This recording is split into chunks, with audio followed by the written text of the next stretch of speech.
یہ اسی طرح کی ہمارے خان صاحب بڑے مشہور کہتے ہیں پہلی قومیں اس لیے تباہ ہو گئیں کیونکہ ان کے کمزور کے لیے ایک قانون، طاقتور کے لیے ایک قانون، بڑا لوگ پاپولرائز کرتے ہیں اس کو، بڑا پاپولر ہوتا ہے یہ، لیکن حقیقت میں کیا ہے، نان مسلمس کے لیے دوسرا ہی، یہ بخاری کی حدیث ہے، نان مسلمس کے لیے دوسرا امتیازی سلوک ہی ہے. فار ایگزامپل قصاص رکھی گئی ہے مسلمانوں کے لیے، اگر مسلمان کا قتل کر دے اس کے بدلے قتل ہوگا یا معافی ہو جائے گی، لیکن آپ سمجھیں گے یہی پھر نان مسلم کے لیے بھی ہوگا، لیکن ایسا نہیں ہے، نان مسلمس کے لیے ایسا نہیں ہے. یہ بخاری کی حدیث ہے، اس کے اوپر اجماع ہے کہ اگر کوئی کافر مسلمان کا قتل کر دے تو اس کی گردن اڑائی جا سکتی ہے، لیکن اگر مسلمان کسی کافر کا قتل کر دے تو اس کی گردن نہیں اڑائی جا سکتی. A Muslim should not be killed for killing a کافر، ایسا کبھی بھی نہیں ہو سکتا، چاہے عہدہ ہو یا نہ ہو. لیکن انصاف میں بدلے میں ان کو کیا دیا، ان کو آخرت پر ٹرخا دیا. حضرت محمد نے کہا کہ اگر کسی مسلمان نے کسی نان مسلم کا قتل کر دیا جس سے معاہدہ ہوا ہے تو اس کو جنت کی خوشبو تک نہیں آئے گی. پھر انہوں نے یہ کہا کہ کافر کا قتل کرنا جائز ہے. اگین حارث سلطان کی یہ صریحاً غلط بیانی ہے، اور میں غلط بیانی اس لیے کہہ رہا ہوں کہ اگر میں غلط بیانی نہ کہوں تو مجھے بدیانتی کہنا پڑے گا، وہ زیادہ سخت ہو جاتا ہے. کوئی اسلام میں ایسی بات نہیں کہ کافر کو قتل کر دو سارا ٹھیک ہے، لیکن اس طبقے کی یہ ہاف کوکڈ انفارمیشن جس کی جو بھگتنی پڑتی ہے باقی لوگوں کو، وہ دارالحرب میں ہے کہ وہاں پہ اگر کوئی کافر مسلمان کے ہاتھ قتل ہو جاتا ہے، جب آپ ایٹ اسٹیٹ آف پیس نہیں ہوتے، اسٹیٹ آف وار ہوتے ہیں، تو اس کا بدلہ نہیں. ویسے آپ دارالاسلام میں اسلام کے اندر اگر کوئی کافر قتل ہو جاتا ہے مسلمان سے، بالکل اس پہ رولنگ موجود ہے. کوئی نہیں ہے کہ کافر کو قتل کر دیا تو خیر ہی ہے. اگر حارث سلطان صاحب پھر بھی انسسٹ کرنا چاہتے ہیں تو پھر یہ ثابت کریں کہ اسلام میں ایسا ہی ہے، جبکہ اسلام کی رولنگ کیٹیگوری کے لیے کہ دارالحرب کے.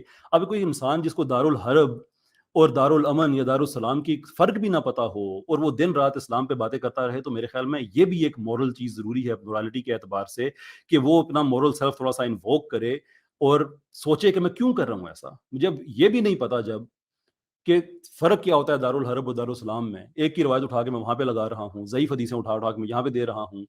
تو میرا خیال ہے یہ ایک مورل کوشچن ہے کہ آپ کو یہ کام کرنا بھی چاہیے یا نہیں کرنا چاہیے. میرا خیال جواب ہے نہیں کرنا چاہیے. بہرحال میں ایک ایتھیسٹ سے بات کر رہا ہوں، so there is only so much to hope for. آپ نے پہلے بات کی تھی کہ morality is grounded on اللہ، یہ کلیم ہے صرف یہ کہہ کے آپ بار بار ایک ہی بات ریپیٹ کیے جا رہے ہیں. میرا خیال یہ آپ کی ڈبیٹ کا ٹیکٹک ہے کہ آپ کہہ دیتے ہیں، اس نے جواب نہیں دیا. میں آپ کو سارے جواب دے رہا ہوں. میں نے آپ کو دوبارہ سے پھر سے آپ کو سمجھا دیتا ہوں کہ ایتھیسٹک morality جو ہے نا، یہ میں نے ٹاپک نہیں چوز کیا تھا، یہ آپ نے. اگر آپ کر دیتے سیکولرزم یا لبرلزم کو یا کوئی اور ازم ڈال دیتے تو میں کہتا ٹھیک ہے چلیں جی اس کے اوپر ہم بات کر لیتے ہیں. لیکن آپ نے کہا ایتھیسٹک morality ہے ہی نہیں. ایتھیسٹک morality کوئی نہیں ہو، کوئی ایتھیسٹ یہ بات نہیں کہتا. آپ نے کرسٹوفر ہچن کا حوالہ دیا، آپ نے سیم ہیرس کا حوالہ دیا. ان کے ساری، پہلی بات وہ ہمارے نبی نہیں ہے، اور کرسٹوفر ہچنز نے بھی اس کے بعد عراق وار کی جو اس کو اس نے کنڈیم کر دیا تھا، وہ پولیٹیکل ریزنز کی بیس کے اوپر ہوا ہے. 2 بلڈنگیں آپ نے گرائی، وہ آپ کو کہتے ہیں یہ لیں سر جی ایبسولوٹ morality یہ ہے کہ قرآن کہتا ہے کہ کوئی مسلمان کافر کو قتل کرنے پہ نہیں مارا جا سکتا، تو ہم آپ کو جانے دیتے ہیں. وہ یہ کہتے ہیں، آپ کی ایبسولوٹ morality کو اٹھا کے رکھتے، جو میں نے وہ بھی صحیح حدیث آپ کے سامنے رکھی ہے.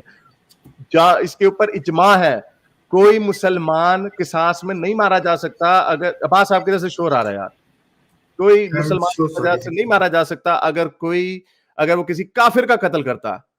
پھر ہمارے خان صاحب اور آپ لوگ کہتے ہیں، رسول اللہ خود کہتے ہیں پہلی قومیں اس لیے تباہ ہو گئیں، کمزور کے لیے ایک قانون، دوسرے کے لیے ایک اور قانون، اور آپ خود ہی بھی وہی حرکتیں کر رہے ہیں. یہ تو اتنا بھونڈا آرگیومنٹ ہے. آپ کو چاہیے تھا کہ آپ صرف ایتھیسٹ کوئی لبرل morality یا کسی اور چیز فورن پالیسی کے اوپر ڈیبیٹ کر دیتے. اسلام کے اوپر آپ کیا بات کر رہے ہیں؟ آپ کو میرا کچھ بھی نہیں پتا نہیں کون آپ کو یہ کہہ رہا ہے کہ صحیح حدیثیں ہیں. میں نے ثابت نہیں کرنا، یہ میری رائے نہیں ہے، میری کوئی انٹرپریٹیشن اس کے اندر نہ قرآن کی نہ حدیث کی، میری اپنی انٹرپریٹیشن نہیں ہے. یہ ساری آپ کے ائمہ کرام، یہ انجینئر صاحب نے ان کو کرائم بولا تو زبان پہ چڑھ گیا، یہ ان کی انٹرپریٹیشن ہے. اگر آپ کو میری یہ ویڈیو اچھی لگی تو میرے چینل کے ممبر بنیے، پیٹرن بنیے، یا پھر آپ مجھے بائی می یا کافی میں بھی سپورٹ کر سکتے ہیں.